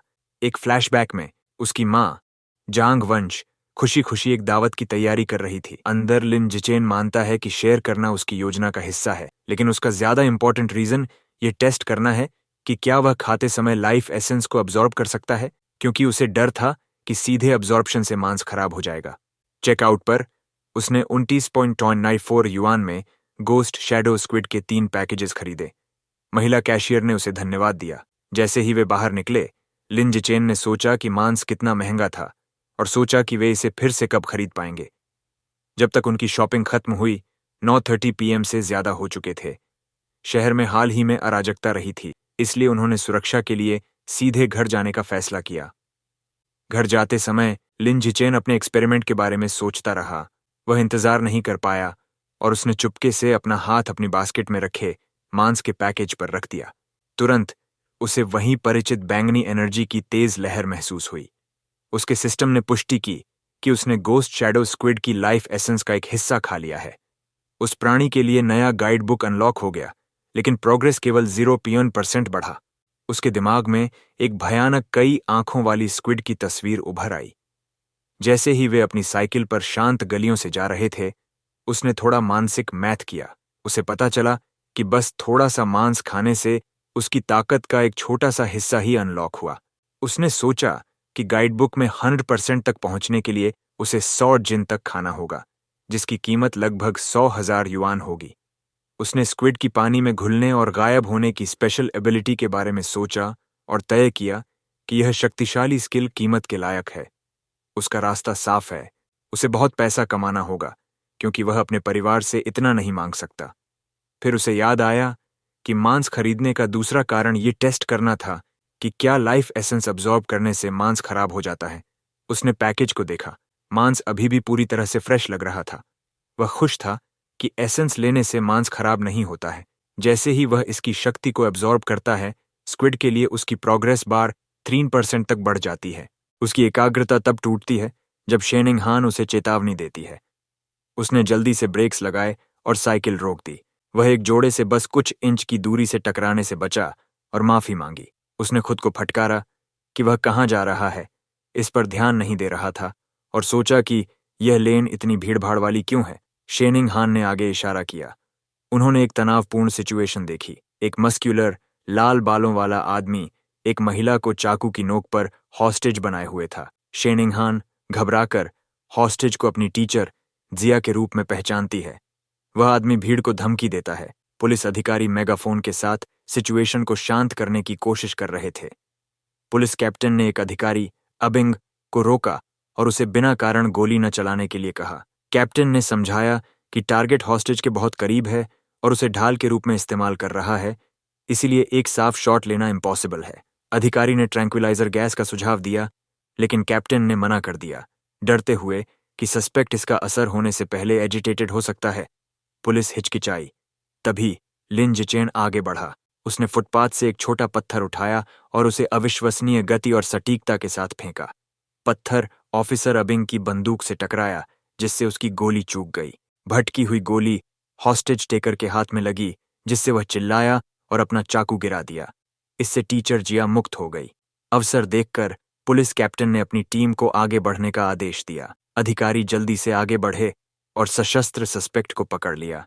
एक महिला अधिकारी डरी हुई लेकिन सुरक्षित टीचर जिया को दिलासा देती है। जैसे ही सिचुएशन कंट्रोल में आती है, लिन जिचेन चुपचाप अपनी साइकिल पर बैठ जाता है। शेनिंग हान ने उसे बड़ी बड़ी आंखों से देखा और पूछा कि क्या उसने पत्थर फेंका था। उसने जल्दी से उसे चुप रहने के लिए कहा और कहा कि वे इस बारे में बाद में बात करेंगे। फिर वे साइकिल पर दूर चले गए। जैसे ही वे आगे बढ़ना शुरू करते हैं, एक आवाज उन्हें रुकने का आदेश देती है। पुलिस कैप्टन चिल्लाता है, पूछता है, was it Lin Jichen who threw the stone? पकड़े जाने के डर से लिन जिचेन तुरंत एक घबराहट भरी मुस्कान के साथ सब कुछ नकार देता है। कैप्टन उन्हें जाते हुए देखता है और सोचता है कि किसी के लिए एक अच्छे काम को स्वीकार न करना अजीब है। फिर वह जोर से कहता है कि बहादुरी का इनाम होता है। रिवॉर्ड शब्द लिन जिचेन का ध्यान खींचता है। पैसे की जरूरत में उसने ब्रेक्स लगाए, रुक गया और कैप्टन के पास भागा। वह शर्माकर अपना इनकार वापस लेता है। वह स्वीकार करता है कि उसने पत्थर फेंका था और बताता है कि पैसा उसके लिए कितना इम्पोर्टेंट है। कैप्टन ने उसे पुलिस स्टेशन में रिपोर्ट करने के लिए कहा ताकि वह इनाम पाने में उसकी मदद कर सके। अपने परिवारों को सूचित करने के बाद लिन जिचेन और शेनिंग हान पुलिस स्टेशन जाने के लिए तैयार हो गए। उन्होंने सोचा कि सब कुछ ठीक हो जाएगा, लेकिन जैसे ही पुलिस हथकड़ी लगे सस्पेक्ट को ले जाती है, कुछ बहुत गलत हो जाता है। सस्पेक्ट का चेहरा भयानक रूप से ग्रोटेस्क हो जाता है। पुलिस घबराकर महसूस करती है कि वह एक हेरेटिक है और वह उनके सामने एक विशाल, विचित्र चूहे में बदल रहा है। राक्षस अपनी हथकड़ी तोड़ता है और अपने विशाल पंजों से अधिकारियों पर हमला करता है। पुलिस कैप्टन सभी बलों को गोली चलाने का आदेश देता है, लेकिन नागरिकों की सुरक्षा को ध्यान में रखते हुए अधिकारी अपनी बंदूकें निकालते हैं। लेकिन गोलियों का कोई असर नहीं होता। एक घबराहट भरी रिपोर्ट आती है जिसमें कहा गया है कि हेरेटिक एक रैट किंग जीन के साथ फ्यूज हो गया है और तत्काल बैकअप की मांग करता है। खतरे को समझते हुए लिन जिचेन उन दोनों को पकड़कर दूर खींचता है, उन्हें जल्दी भागने के लिए कहता है। वह राहत महसूस करता है कि राक्षस उनका पीछा नहीं कर रहा है, लेकिन वह जानता है कि उन्हें तेजी से भागना होगा। जैसे ही वे दौड़ते हैं, बैंगनी ऑरा वाली एक नई आकृति आसमान से गिरती है। वह स्लीक फ्यूचरिस्टिक आर्मर पहने एक महिला साइबॉर्ग है। वह विशाल चूहे पर एक शक्तिशाली वार करती है जिससे वह पीछे हटता है। हवा में तैरते हुए छोटे गहरे बैंगनी बालों वाली साइबॉर्ग अपनी छाती में एक लेजर कैनन चार्ज करती है। फायर करने के आदेश पर वह एक विशाल विनाशकारी बैंगनी एनर्जी बीम छोड़ती है जो म्यूटेंट रैट को पूरी तरह से घेर लेता है। प्राणी दर्द में दहाड़ता है और पूरी तरह से नष्ट हो जाता है। केवल एक जला हुआ हस्क बचा है। लिन जिचेन चौंक जाता है और साइबॉर्ग की अपार शक्ति को देखता है। खतरा टलने के साथ टीचर जिया और शेनिंग हान राहत की सांस लेते हैं। लिन जिचेन को अपनी साइकिल की ज्यादा चिंता है। वह देखता है कि ब्लास्ट से वह नष्ट नहीं हुई, जो एक बहुत बड़ा फाइनेंशियल लॉस होता। जैसे जैसे तनाव कम होता है, कुछ अचानक उसे समझ में आता है। वह साइकिल की बास्केट में देखता है और पाता है कि महंगा गोस्ट शैडो स्क्विड मांस खराब हो गया है और बहुत बदबू कर रहा है। अब उसे समझ में आता है कि उसकी शुरुआती थ्योरी सही थी। लाइफ एसेंस को अब्जॉर्ब करने से मांस खराब हो जाता है, लेकिन यह इफेक्ट धीरे धीरे होता है। एक सूजी हुई टेंटिकल उठाते हुए वह सोचता है कि उसे एक बहाना बनाना होगा और लड़ाई और मरे हुए हेरेटिक को दोष देना होगा।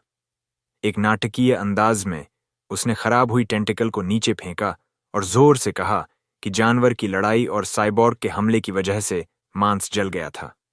टीचर जिया उसे दिलासा देती है, कहती है कि इंपॉर्टेंट ये है कि सब लोग सुरक्षित हैं। हालांकि उन्होंने कैप्टन के अनुरोध पर घर जाने की योजना बनाई थी, लेकिन उन्होंने सिक्योरिटी टीम के साथ स्टेशन जाने का फैसला किया।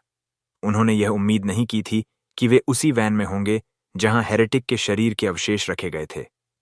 लेजर ब्लास्ट के बाद बस जले हुए मांस का एक ढेर और उसकी तेज गंध बची थी। स्मेली वैन में बैठे हुए लिन जिचेन को कुछ और याद आता है। उसे याद आया कि बीस्ट फैंग ऑफ बाइशोर के अंदर जानवर के मरने के बाद भी लाइफ एसेंस थी। अब उसके दिमाग में एक नई संभावना उभरती है। क्या इस लाश के अंदर अभी भी लाइफ एसेंस बची है? और अगर हां, तो क्या वह लाश के रैट किंग जीन को अपने लिए खा सकता है? यह पता लगाने का फैसला करते हुए उसने चुपके से अपना हाथ अवशेषों की ओर बढ़ाया। जैसे ही उसका हाथ उसे छूता है, उसे लाल एनर्जी की एक शक्तिशाली लहर महसूस होती है। उसके सिस्टम ने पुष्टि की कि उसने जायंट म्यूटेंट रैट की लाइफ एसेंस का एक हिस्सा खा लिया है और उसके गाइडबुक में 5% प्रोग्रेस अनलॉक हो गया है। वह हैरान था कि उसने इतना कुछ अब्जॉर्ब कर लिया और महसूस किया कि सोर्स की फ्रेशनेस सीधे तौर पर यह अफेक्ट करती है कि उसे कितनी लाइफ एसेंस मिल सकती है। साथ जा रहे अधिकारी अबिंग ने उसके हिलने डुलने को देखा और उसे चुपचाप बैठने के लिए कहा। लिन जिचेन ने तुरंत कहा कि वह बस अपना हाथ फैला रहा था। बाद में पब्लिक सिक्योरिटी ऑफिस पहुंचने पर वह जानता था कि एबिंग को बेवकूफ बनाना आसान था, लेकिन सिक्योरिटी कैप्टन बहुत ज्यादा स्मार्ट है। कैप्टन लिन जिचेन को बताते हैं कि उन्होंने उसके बहादुरी के इनाम के लिए अर्जी दे दी है, लेकिन फिर वह गंभीर हो जाते हैं और एक सवाल पूछते हैं। वह पूछते हैं कि एक मिडिल स्कूल का बच्चा इतनी दूरी से और खराब रोशनी में एक हेरेटिक धर्म विरोधी के चाकू पकड़े हाथ पर इतनी सटीकता से पत्थर कैसे फेंक सकता है? लिन जिचेन एक अजीब सा जवाब देते हैं। वह कहते हैं कि ऐसा इसलिए है क्योंकि वह अक्सर अपने दाहिने हाथ को ट्रेन करता है। यह अजीब जवाब सुनकर कैप्टन एक पल के लिए चुप हो जाते हैं। तभी शेन नियानहान आकर बताती है कि उसकी आंटी आ गई हैं और उनकी बात बीच में ही रुक जाती है। अपने माता पिता को घबराए हुए थाने में आते देखकर लिन जिचेन दंग रह जाता है। उसकी मां घबराहट में उसकी तरफ दौड़ती है। डर से उसका चेहरा पीला है और आंखों में आंसू हैं। वह उसका नाम पुकारती है, उसे जोर से गले लगाती है और पूछती है कि क्या वह ठीक है, ये कहते हुए कि उसने उसे आधा मार डाला था। वह अपनी मां को शांत करने की कोशिश करता है और उन्हें यकीन दिलाता है कि वह ठीक है और उसे बहादुरी का इनाम भी मिला है। उसे जोर से पकड़े हुए उसकी मां उससे वादा करवाती है कि अगली बार जब कोई खतरा होगा तो वह सबसे पहले खुद को छुपाएगा। उसकी आंखों में आंसू आ जाते हैं और वह कहती है कि वह बस इतना चाहती है कि वह सुरक्षित रूप से बड़ा हो। लिन जिचेन अपनी माँ की इस सच्ची चिंता से बहुत प्रभावित होता है। जैसे ही वे बाहर निकलते हैं, लिन जिचेन अपनी माँ को फिर से आश्वस्त करता है कि वह हमेशा अपनी सुरक्षा को सबसे पहले रखेगा। पुलिस कैप्टन उन्हें जाते हुए देखते रहते हैं और अभी भी उस लड़के की अजीब क्षमताओं के बारे में सोच रहे होते हैं। जैसे ही वे बाहर निकलते हैं, लिन जिचेन 2 महिला पुलिस ऑफिसर्स के पास से गुजरता है जो मामले के बारे में बात कर रही होती हैं।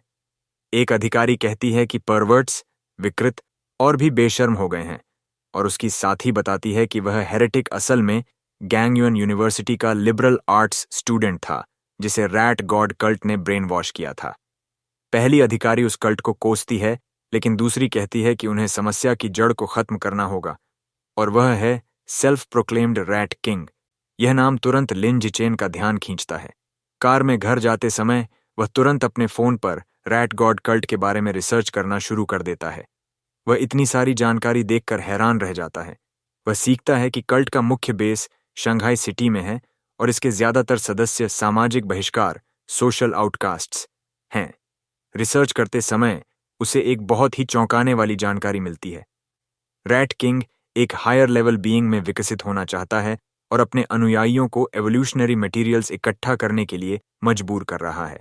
इससे उसके दिमाग में एक भयानक सवाल उठता है, क्या रैट किंग, एक स्ट्रेंज और खतरनाक जानवर, ने सोचने की क्षमता हासिल कर ली है?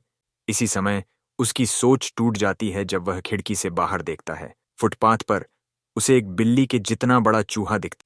एक पल के लिए वह सोचता है कि क्या यह रैट किंग से संबंधित हो सकता है, लेकिन फिर वह खुद से कहता है कि दक्षिण में बड़े चूहे असामान्य नहीं हैं।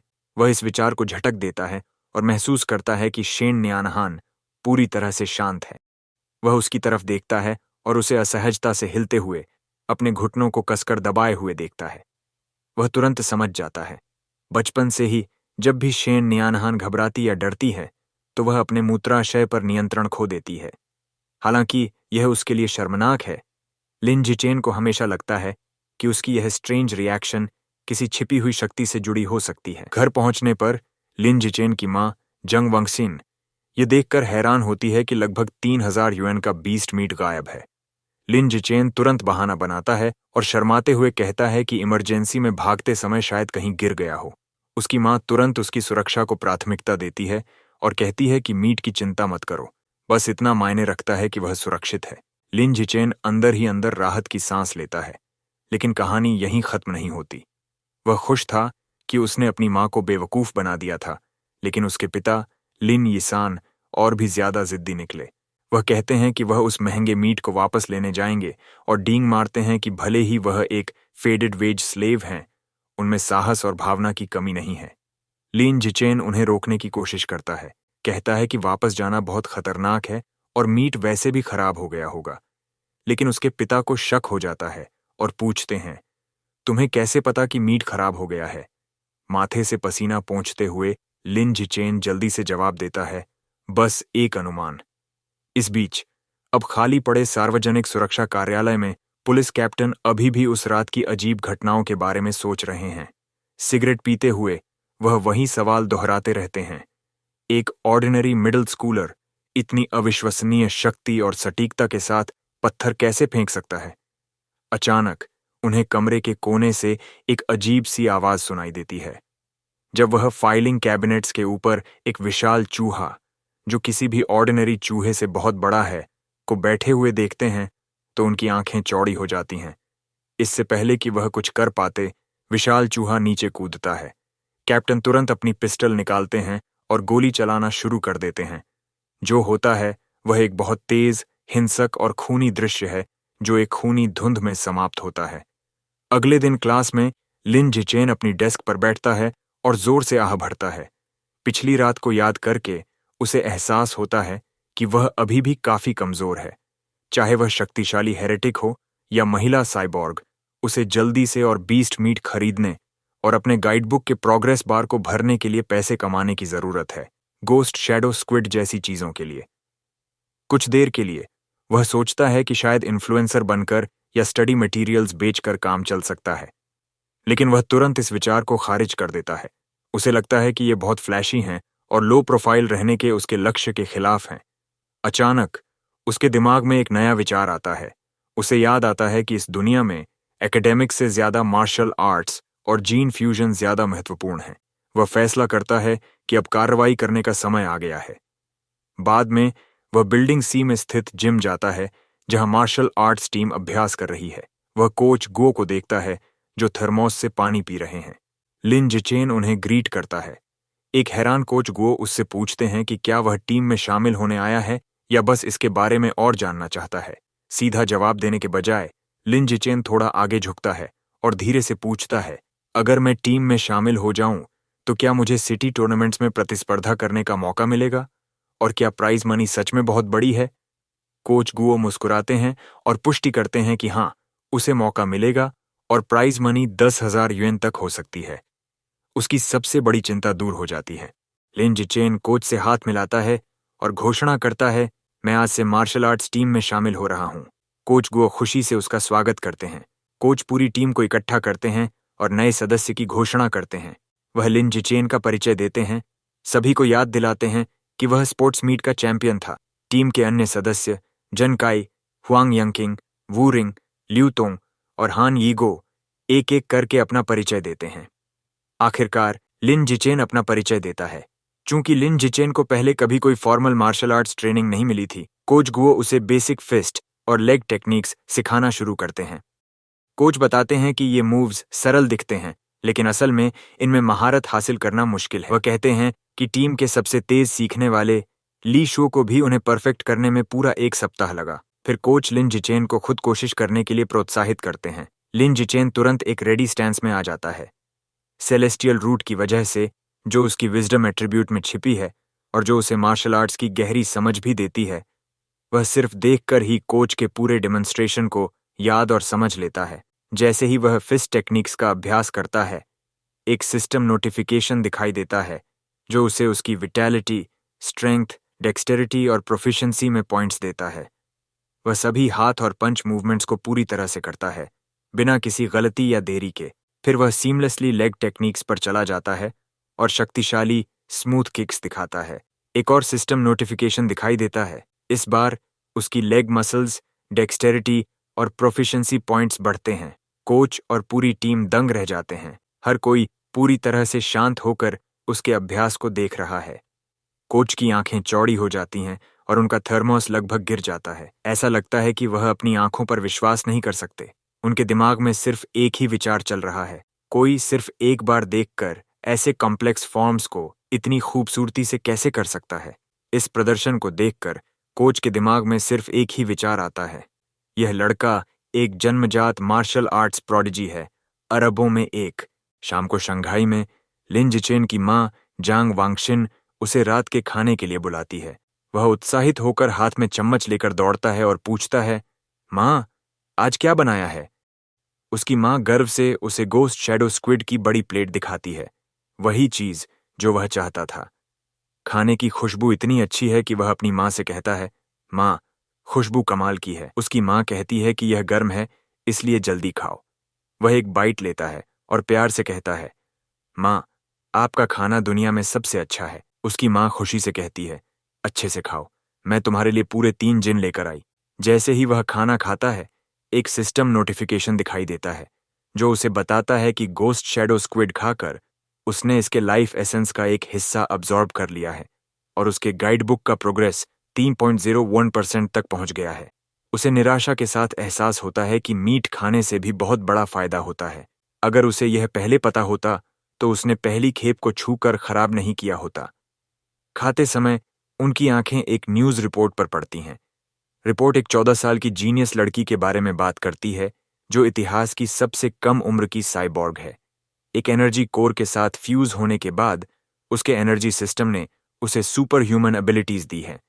एक हाथ से 5,000 किलो की एसयूवी उठाना, 3 सेकंड में 100 मीटर दौड़ना और 8 मीटर ऊंचा कूदना उसकी ताकत के उदाहरण हैं। ये देखकर लिन जिचेन सोचता है कि उसकी दुनिया की बहस में कौन सा रास्ता ज्यादा पावरफुल है, क्योटो प्रोडिजी का जीन फ्यूजन या इस लड़की का साइबरनेटिक्स। उसकी सोच तब बाधित होती है जब एक और ब्रेकिंग न्यूज आती है। न्यूज रिपोर्ट करती है कि सिक्योरिटी कैप्टन एच चुनशान, जिनसे वे मिले थे, अपने ऑफिस में मारे गए। सर्वेलेंस फुटेज से पता चलता है कि उन पर एक विशाल म्यूटेंट रैट ने हमला किया और खा लिया। मेडिक्स उन्हें एम्बुलेंस में ले जाते हुए दिखाई देते हैं। लिन जिचेन डर से दंग रह जाता है। उसे पिछली रात देखा गया बड़ा चूहा याद आता है और वह सोचता है कि क्या इसका उससे कोई संबंध है। वह शहर में तबाही मचाते एक विशाल चूहे की कल्पना करता है। कैप्टन की मौत एक स्टार्क रियलिटी है कि खतरा दिन ब दिन बढ़ता जा रहा है। गंभीर होकर लिन जिचेन फैसला करता है कि उसे तुरंत अपनी ट्रेनिंग को तेज करना होगा।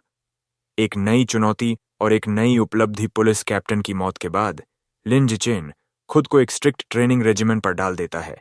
कठोर अभ्यास के बाद वह अब 100 मीटर 4.6 सेकंड में दौड़ सकता है। उसकी फिजिकल पावर बहुत बढ़ गई है। उसकी वर्टिकल जंप 22.3 मीटर तक पहुंच गई है और वह एक हाथ से 1200 किलोग्राम तक उठा सकता है। अपनी पर्सनल ट्रेनिंग के अलावा वह अपकमिंग टूर्नामेंट के लिए अपनी ताकत को तेजी से बढ़ाने के लिए स्कूल की मार्शल आर्ट्स टीम के साथ भी अभ्यास करता रहता है। अगली सुबह स्कूल में वह जिम जाता है और उसकी उत्सुक दोस्त शेन नियानहान भी उसके साथ जाती है। रास्ते में गुलाबी बालों वाली एक लड़की लिन जिचेन को गर्मजोशी से ग्रीट करती है और उसे ताज़े दूध की एक बॉटल देती है। वह पोलाइटली मना कर देता है, उसे धन्यवाद देता है और शेन नियानहान के साथ आगे बढ़ जाता है। लड़की थोड़ी निराश होती है। कुछ दूरी से उसका टीममेट हुआंग यंकिंग यह सब देख रहा है। वह गुस्से से अपनी मुट्ठी भींचता है। वह इस बात से अपसेट है कि जिस व्यक्ति ने उसे स्पोर्ट्स मीट में हराया था वह उस लड़की के गिफ्ट को रिजेक्ट कर रहा है जिसे वह पसंद करता है। अपने गुस्से को काबू में न कर पाने पर हुआंग यंकिंग तेजी से उनका रास्ता रोक देता है। वह लिन जिचेन का सामना करता है और उसे उसकी बुरी आदतों और लड़की की भावनाओं को ठेस पहुंचाने के लिए डांटता है। जब लिन जिचेन कामली उसे बताता है कि उसे दूध से एलर्जी है तो हुआंग यंकिंग इस पर विश्वास करने से इनकार कर देता है और उसे झूठा कहता है। गुस्से से भरा हुआ हुआंग यंकिंग लिन जिचेन की तरफ इशारा करता है और उसे स्पार के लिए चुनौती देता है। वह एक शर्त रखता है, अगर वह हारता है तो वह लिन जिचेन को फिर कभी परेशान नहीं करेगा, लेकिन अगर लिन जिचेन हारता है तो उसे दूध की पूरी बॉटल पीनी होगी। जैसे ही यह चुनौती दी जाती है एक नया सिस्टम नोटिफिकेशन दिखाई देता है। एक नया अचीवमेंट मिशन शुरू हो गया है। Survival of the fittest biological trait के लिए फॉर्मल कॉम्पिटिशन्स में 8000 अलग अलग ओपोनेंट्स को हराना। लिन जिचेन के चेहरे पर एक मिस्चिवस मुस्कान फैल जाती है। ये वही मौका था जिसका वह इंतजार कर रहा था। उसके चारों ओर एक पावरफुल पर्पल ऑरा फैल जाती है। वह चुनौती स्वीकार कर लेता है। अपनी आंखों में दृढ़ संकल्प के साथ वह स्पार के लिए हाँ कह देता है। स्कूल में इस ड्यूल की खबर जंगल की आग की तरह फैल गई। दो एक्साइटेड स्टूडेंट को लगा कि उन्हें पॉपुलर जूनियर लिन जिचेन और एक सीनियर के बीच की लड़ाई देखनी ही चाहिए। जब वे पहुंचे तब तक जिम लोगों से खचाखच भर चुका था। स्पैरिंग एरिया के चारों ओर खड़े लोगों की बड़ी भीड़ क्लियरली लिन जिचेन के पक्ष में थी। उनकी कई फीमेल फैन उनके लिए जोर जोर से जयकार कर रही थीं, आज ओपोनेंट को सबक सिखाओ। पिंक हेयर वाली लड़की भी उनमें से थी, अपना फोन रिकॉर्डिंग के लिए तैयार कर रही थी। जिचेन चिढ़ गया। इस बात से गुस्सा था कि हर कोई मान रहा था कि वह हार जाएगा। उसने निजी तौर पर स्वीकार किया कि लिंड्स की टैलेंट पिछले महीने में वास्तव में चौंकाने वाली थी। उसने इस लड़ाई को खुद को साबित करने और राइजिंग जीनियस को उसकी जगह दिखाने का आखिरी मौका माना। दूसरी ओर अपने राइवल की गंभीरता की तुलना में लिन जिचेन पूरी तरह से शांत और रिलैक्स्ड दिख रहा था। उसने कैजुअली कहा, मुझे घर पर डिनर के लिए जाना है, क्या हम लड़ाई जल्दी खत्म कर सकते हैं? जिनकाई ने इसे एक इंसल्ट माना, मुस्कुराया और कहा, ठीक है, मैं तुम्हारी आखिरी इच्छा पूरी करता हूं। कोच गू रेफरी के रूप में कार्य करने के लिए उनके बीच खड़े हो गए। उन्होंने मैच शुरू करने के लिए अपना हाथ उठाया और उन दोनों को नियमों की याद दिलाई। लेकिन लड़ाई शुरू होने से ठीक पहले जिनकाई ने सभी को रोकने के लिए चिल्लाया। एक कॉन्डिसेंडिंग मुस्कान के साथ उसने लिन जिचेन को एक हैंडीकैप की पेशकश की। उसने कहा कि वह लगभग 2 साल से मार्शल आर्ट्स में ट्रेनिंग ले रहा था, जबकि लिन जिचेन सिर्फ 1 महीने के अनुभव के साथ एक न्यू कमर था। फेयर खेलने के लिए उसने घोषणा की कि वह लिन जिचेन को लड़ाई के पहले 3 मूव्स मुफ्त में देगा। लिंडसन तुरंत सहमत हो गए। जैसे ही वह सहमत हुए, लिन जिचेन बिजली की गति से चला। पलक झपकते ही वह आगे बढ़ा, पूरी तरह से जोंकाई को चौंका दिया। इससे पहले कि जोंकाई अपना गार्ड भी उठा पाता, लिन जिचेन ने एक शक्तिशाली पंच दिया। पंच इतना मजबूत था कि जोंकाई की नाक से खून बहने लगा। वह वहीं पर बेहोश हो गया और जिम के फर्श पर गिर पड़ा। पूरा जिम एक पल के लिए शांत हो गया। कोच घुओं ने अविश्वास में पलक झपकाई। उनका मुंह खुला रह गया। वह चिल्लाए, लड़ाई एक ही पंच में खत्म हो गई। मार्शल आर्ट्स टीम के अन्य सदस्य और भीड़ सभी हैरान थे। उन्हें परिणाम असंभव लग रहा था। क्या द्वंद्व सच में 1 सेकंड में खत्म हो गया? फिर अचानक जीत की एक चीरिंग पूरे जिम में गूंज उठी। शेन किंगहान ने अपनी मुट्ठी हवा में उठाई। लिन जिचिन की जीत के लिए जोश से चीरिंग कर रही थी। गुलाबी बालों वाली सहित अन्य लड़कियां ये चिल्लाने लगीं कि वह कितना अमेजिंग था। अपने हारे हुए प्रतिद्वंद्वी के ऊपर खड़े होकर लिन जिचिन को सिस्टम से एक नोटिफिकेशन मिला। उसने सीखा कि एक प्रतिद्वंद्वी को हराकर और विपरीत लिंग का स्नेह अर्जित करके उसने प्रायोरिटी मेटिंग राइट्स प्राप्त कर लिए थे। सबसे बड़ा लाभ यह था कि उसकी नई मिशन प्रोग्रेस अब 1 in 1000 थी। उसने सोचा कि नेचुरल सिलेक्शन एट्रीब्यूट को अनलॉक करने के लिए उसे अभी भी एक लंबा रास्ता तय करना था। अपनी प्रोग्रेस को तेज करने के लिए उसने मार्शल आर्ट्स टीम के बाकी डरे हुए सदस्यों को देखा। एक दोस्ताना लेकिन थोड़ा डरावनी मुस्कान के साथ उसने सुझाव दिया, लगता है कि सभी को स्पार करना चाहिए। टीम के सभी सदस्य डर से लाइफलेस दिख रहे थे। एक ने कहा कि यह स्कूल से छुट्टी थी, दूसरे ने कहा कि उनकी मां डिनर के लिए उनका इंतजार कर रही थी। बाकी ने अचानक बीमार होने के बहाने बनाना शुरू कर दिया। लेकिन इससे पहले कि वे भाग पाते, जोंग काई घुटनों के बल बैठ गया और अपना साहस जुटाया। उसने अपनी हार स्वीकार करने से इनकार कर दिया और गुस्से में लिन जिचिन पर चीटिंग का आरोप लगाया और रिंग में उसे हराने की धमकी दी। कोच घुओं ने बीच में आकर झोंकाई से कहा कि वह अपनी हार को एक आदमी की तरह स्वीकार करे। फिर कोच घुओं को आश्चर्य हुआ कि क्या वह पंच सिर्फ एक फ्लूक था। इसका परीक्षण करने के लिए उन्होंने इसे एक अन्य टीम मेंबर शाओलजी पर आजमाने का फैसला किया। अपना नाम सुनकर एक स्पाइकी हेयर्ड लड़का डर से जम गया। उसने शायद फाइटिंग स्टैंस ले ली थी, लेकिन उसके चेहरे पर डर साफ दिख रहा था। प्लीज लिन जिचिन, मेरे चेहरे पर मत मारो। 10 मिनट बाद दृश्य साफ था। मार्शल आर्ट्स टीम के कई सदस्य जिम के फर्श पर बेहोश पड़े थे। लिन जिचिन उनके ऊपर खड़ा था। सोच रहा था कि उसने जानबूझकर ज्यादा जोर से हमला नहीं किया था, बस एक हल्की सी पिटाई की थी। लेकिन जब उसने अपने सिस्टम की दोबारा जांच की तो वह निराश। आगामी टूर्नामेंट एक ही बार में कई ऑफिशियल ओपोनेंट्स के खिलाफ लड़ने का सही अवसर है। अब वह दृढ़ था कि जैसे ही वह उन्हें एक ऑफिशियल कंपटीशन में हराएगा, हर जीत उसकी प्रोग्रेस में शामिल हो जाएगी। तभी हारे हुए जिचिन की आवाज सुनाई दी। होश में आकर जिचिन खड़ा हो गया। उसने लिन जिचिन की ओर इशारा किया और बहुत ही अजीब और ओवर ड्रामेटिक तरीके से अपनी हार स्वीकार की। उसके अजीब शब्दों ने शेन किंगहान, कोच घुओं और खुद लिन जिचिन को हैरान और कंफ्यूज्ड कर दिया। जैसे ही द्वंद्व समाप्त हुआ, अन्य दर्शक और कोच जल्दी से चले गए। जोंकाई को अकेला छोड़ गए, जो शिकायत कर रहा था कि उन्होंने उसका पूरा स्पीच नहीं सुना था। इस दुनिया में हर हाई स्कूल स्टूडेंट को मार्शल आर्ट्स या एकेडमिक्स के बीच चुनाव करना होता है। दुनिया के खतरों को देखते हुए मार्शल आर्ट्स क्लास को अधिक प्रेस्टिजियस माना जाता है। पीछे न रहने के लिए शेन किंगहान भी मार्शल आर्ट्स क्लास में शामिल होने का फैसला करती है और लिन जिचिन के साथ रिगरस ट्रेनिंग शुरू करती है। उनका डेली प्रैक्टिस काफी इंटेंस हो जाता है। 300 मीटर दौड़ के बाद 1 घंटे का hand to hand combat practice, फिर ताकत बनाने के लिए सिटअप्स और पुशअप्स। हर सेशन के अंत में लिन जिचिन मसल टेंशन को कम करने के लिए शेन किंगहान को मसाज देता है। बेशक लिन जिचिन अपने स्वयं के ट्रेनिंग की भी उपेक्षा नहीं करता है। वह हर दिन खुद को सीमा तक धकेलता है। उसका लक्ष्य टूर्नामेंट जीतना और नेचुरल सिलेक्शन एट्रीब्यूट को जल्दी से अनलॉक करना है। 1 महीने बाद उनकी सारी कड़ी मेहनत की रियल टेस्ट आ रही है। रीजनल मार्शल आर्ट्स टूर्नामेंट का दिन आ गया है और एक दृढ़ लिन जिचिन कंपटीशन के लिए पूरी तरह से तैयार है। टूर्नामेंट एक विशाल सिटी जिम्नेजियम में आयोजित किया गया था, जहां एक विशाल भीड़ सेंट्रल फाइटिंग रिंग के चारों ओर जमा थी। वेटिंग एरिया में माहौल तनावपूर्ण था। कोच घुओं घबराहट में रोस्टर को देख रहे थे, शिकायत कर रहे थे कि उनके स्कूल शंघाई हाई को सबसे मजबूत टीम शंघाई नंबर 1 हाई के खिलाफ मिलाया गया था। एक अन्य टीम मेंबर ने तनाव बढ़ा दिया, यह कहते हुए कि उनकी अपोजिंग टीम में एक फाइटर था जो 100 मीटर दौड़ 9 सेकंड से कम में दौड़ सकता था। यह सुनकर सभी को लगा कि वे हार जाएंगे। टीम का मनोबल टूटता देख लिनसियान ने काल्मली अपना हाथ उठाया और कहा कि वह पहले लड़ेगा। कोच घुओं अभी भी चिंतित थे, लेकिन अपने सबसे विश्वसनीय प्लेयर को अरीना में प्रवेश करने देने के लिए सहमत हो गए। जैसे ही लिन जिचिन ने अरीना में प्रवेश किया, शेन किंगहान ने साइड से उसके लिए चीयर किया और कोच गू ने मेगाफोन के साथ उसे प्रोत्साहित किया। लिन जिचिन ने खुद को लड़ाई के लिए तैयार करना शुरू कर दिया। उसका प्रतिद्वंद्वी शंघाई नंबर 1 हाई का एक बहुत बड़ा और मजबूत छात्र आगे आया। उसने लिन जिचिन की प्रशंसा की कि वह अपने पहले ही साल में टूर्नामेंट तक पहुंच गया, लेकिन उसका टोन तुरंत मॉकिंग हो गया। वह हंसा, ये कहते हुए कि यह स्टेज एक छोटे गाय के लिए नहीं था जो अभी तक 8.7 मीटर्स तक भी नहीं पहुंचा था।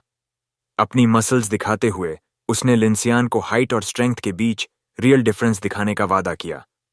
रेफरी ने सिग्नल दिया और मैच शुरू हो गया। बड़ा प्रतिद्वंद्वी तेजी से आगे बढ़ा और एक शक्तिशाली पंच दिया, लेकिन सभी के आश्चर्य के लिए लिन जिचिन पीछे नहीं हटा। उसने आसानी से ब्लो को पैरी किया और तुरंत प्रतिद्वंद्वी की छाती पर एक डायरेक्ट पंच दिया। इम्पैक्ट विनाशकारी था। बल इतना मजबूत था कि विशाल छात्र अरीना में उड़ गया और बेहोश हो गया। अनाउंसर कुछ पलों के लिए स्तब्ध रह गया। फिर वह लिन जिचिन की जीत के बारे में हकलाया। साइड लाइन्स पर शेन किंगहान खुशी से कूद पड़ी और कहा कि उसका शौचन अमेजिंग था। शंघाई हाई टीम के बाकी लोग भी जश्न मना रहे थे। उन्होंने कोच गुओं को घेर लिया, ये चिल्लाते हुए कि लिन जिचिन वास्तव में अमेजिंग था और प्रतिद्वंद्वी की ताकत का मजाक उड़ाते हुए उसे डेड मसल्स कहा। इस बीच दूसरी तरफ शंघाई नंबर 1 हाई का कोच गुस्से से भर गया था। उसने अपने हारे हुए छात्र को डांटा, ये कहते हुए कि उसने बिना सोचे समझे हमला किया और अपने फुटवर्क का उपयोग नहीं किया। रिंग में वापस लिन जिचिन को एक सिस्टम नोटिफिकेशन मिला जिसमें पुष्टि की गई थी कि उसने एक और टूर्नामेंट राइवल को हरा दिया था। उसकी रैंक बढ़ गई थी और उसकी एलिमिनेशन काउंट 1 आउट ऑफ 1000 तक पहुंच गई थी। उसने खुद से एक संतुष्ट मुट्ठी के साथ सोचा कि आगे बढ़ने के लिए उसे इसी तरह के मैच की जरूरत थी। विरोधी कोच इसे रोकने के इरादे से अपने अगले फाइटर को बुलाया। चेन फोंग नाम का एक लड़का, और उसे पहले साल के छात्र को जितनी जल्दी हो सके कुचलने के लिए सख्त आदेश दिए। चेन फोंग ने कामली सहमति व्यक्त की। वह मंच पर चढ़ा और एक रेडी स्टैंस जो पिछले फाइटर की तुलना में बहुत अधिक कंपोज्ड लग रहा था। अनाउंसर ने दूसरे ड्यूअल की शुरुआत का सिग्नल दिया। चेन फोंग ने तुरंत अपनी एक्सेलेंट टेक्निक दिखाई, इनक्रेडिबल स्पीड से चलते हुए, और एक कंटिन्यूअस असॉल्ट शुरू किया।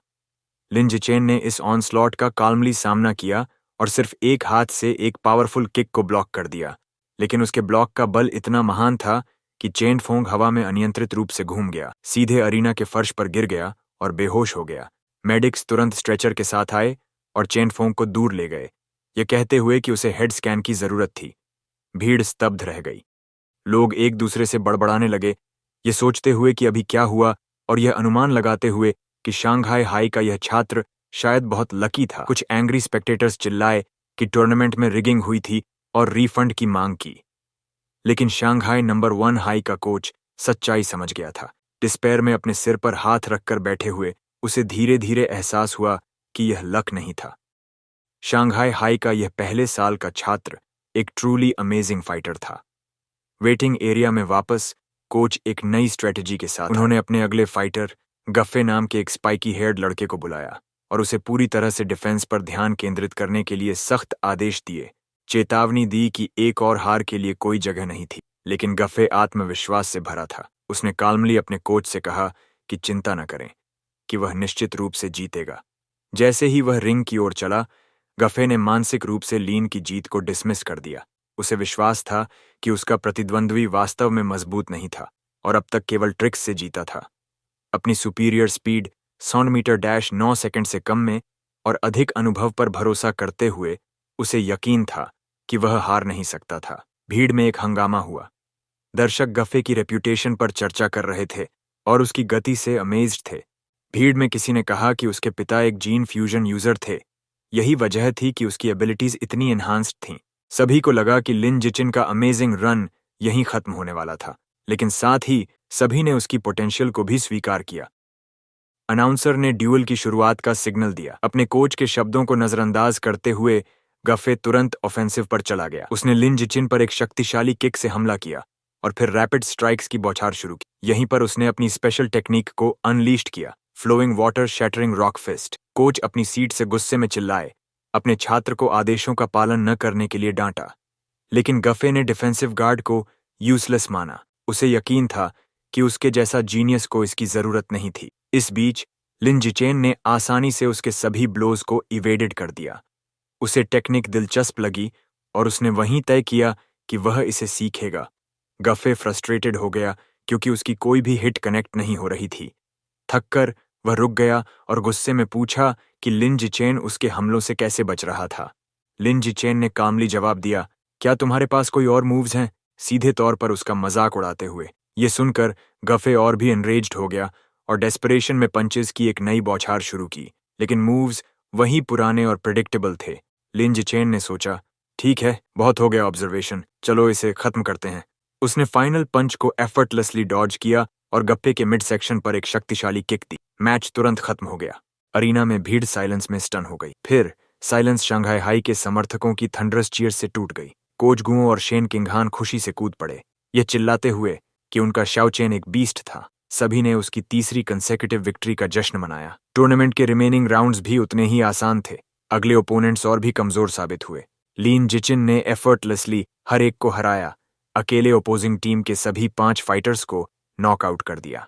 अगले 2 दिनों के लिए भी कहानी वही रही। उसने अपना डोमिनेटिंग परफॉर्मेंस जारी रखा, अकेले 2 और स्कूल्स को नॉकआउट कर दिया। उसके अनबिलीवेबल परफॉर्मेंस के कारण शंघाई हाई ने चैंपियनशिप जीती। टीम ने गर्व से अपने मेडल्स और ट्रॉफी के साथ पोज किया। लेकिन जब लिन जिचिन ने अपने सिस्टम की जांच की तो उसने देखा कि उसकी राइवल काउंट अभी भी सिर्फ 16 आउट ऑफ 1000 थी। वह निराश था। उसे एहसास हुआ कि इस गति से नेचुरल सिलेक्शन एट्रीब्यूट को अनलॉक करने में सालों लग जाएंगे। हालांकि उसकी क्वेस्ट प्रोग्रेस धीमी थी, एक सिल्वर लाइनिंग थी। उसे उम्मीद नहीं थी कि कोच गुओ इतने जेनरस होंगे, लेकिन उसे टूर्नामेंट के प्राइज मनी का अधिकांश हिस्सा मिला, पूरे 2000 यूएन।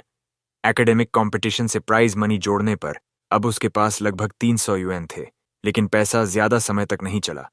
उसने तुरंत सुपरमार्केट से गोस्ट शैडो स्क्विड मीट का एक बड़ा स्टॉक खरीदा। अगले कई हफ्तों तक उसने हर मील के साथ इस एक्सपेंसिव मीट को खाया। लगभग 30 जिन खाने के बाद गोस्ट शैडो स्क्विड के लिए उसकी कोडेक्स अनलॉक प्रोग्रेस 33% तक पहुंच गई। उसकी कंटिन्यूअस ट्रेनिंग और बीस्ट मीट खाने का प्रभाव स्पष्ट था। मिडिल स्कूल के दूसरे साल तक उसने एक ब्रेक थ्रू किया और एक ऑर्डिनरी टियर 3 से टियर 4 तक एडवांस्ड हो गया। उसकी फिजिकल एबिलिटीज अब नई ऊंचाइयों पर पहुंच गई थीं। वह एक हाथ से आसानी से 80-90 kgs उठा सकता था, 5.65 मीटर्स की वर्टिकल जंप लगा सकता था और सिर्फ 4.49 सेकंड्स में 100 मीटर स्प्रिंट पूरा कर सकता था। समय उड़ गया और जल्द ही उसने और शेन किंगहान ने शंघाई के मिडिल स्कूल डिवीजन से ग्रेजुएशन कर ली। लेकिन जब हाई स्कूल एंट्रेंस एग्जाम के रिजल्ट्स आए तो उनके रास्ते अलग होते दिखे। शेन किंगहान अपने कमरे में बैठी रो रही थी, हार्ट ब्रोकन थी। उसने लिन जिचेन से पूछा, क्यों इतनी कड़ी मेहनत के बाद क्या हम एक ही हाई स्कूल में नहीं जा सकते? लिन जिचिन ने समझाया कि उसने लिबरल आर्ट्स और मार्शल आर्ट्स दोनों में फर्स्ट रैंक हासिल किया था। शेन किंगहान के एकेडमिक स्कोर्स एक्सीलेंट थे, लेकिन उसका martial arts score Shanghai high की एलीट क्लास में एडमिशन पाने के लिए पर्याप्त नहीं था। उसने उसे कंसोल किया, रोने के लिए नहीं कहा। शेन किंगहान ने आंसू भरी आंखों से पूछा, अब क्या होगा? लिन जिचिन ने उसे बताया कि शंघाई हाई का प्रिंसिपल उसके घर आ रहा था, शायद उसे रिक्रूट करने के लिए। फिर उसने पूछा, क्या तुम मेरे साथ आओगी? शेन किंगहान डिसअपॉइंटेड ने आंसू भरी आंखों से कहा, इसका मुझसे क्या लेना देना है? प्रिंसिपल सिर्फ तुम्हारे लिए आ रहे हैं। उसी क्षण लिन जिचिन ने उसका हाथ पकड़ा, उसे उठाया और उसे कमरे से बाहर ले गया। उसने कहा, चिंता मत करो, मेरे पास एक प्लान है। फिर उसने अपनी कंडीशन बताई, अगर उसे शंघाई हाई में रहना है तो शेन किंगहान को उसकी डेस्कमेट बनना होगा।